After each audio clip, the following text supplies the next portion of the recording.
MP হিসাবে প্রথমবার আসছি, আগেও অনেকবার এসেছি, বাবার সাথে অনেকবার এসেছি। আলহামদুলিল্লাহ বড় একটা দায়িত্ব নিতে যাচ্ছি। দেখো, বড় একটা দায়িত্ব নিতে যাচ্ছি।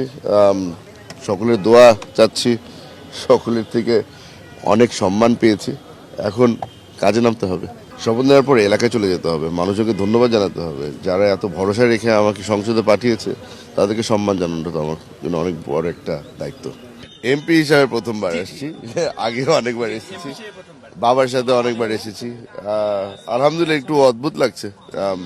সবসময় ছোটবেলা থেকে এখানে আব্বার হাত ধরে ধরে এসেছিলাম, এখন প্রথমবারের মতো নিজে এমপি হিসেবে আসছি। দোয়া করতে বলবেন সবাইকে আমার জন্য। বড় দুটা সমস্যা যেটা আমরা বর্তমানে দেখতে পাচ্ছি, ও একটা হচ্ছে কি আইন শৃঙ্খলা, দ্বিতীয় হচ্ছে গিয়ে দ্রব্যমূল্য। সামনে রমজান চলে আসছে, পরশুদিন থেকে রমজান শুরু হয়ে যাচ্ছে। এটাকে যদি আমরা প্রাইসিং কন্ট্রোল যদি আমরা ঠিকমতো করতে পারি, তাহলে আমার মনে হয় যে আমরা একটা ভালো কাজ করছি, আর ভবিষ্যতের জন্য একটা ভালো সিগন্যাল হবে।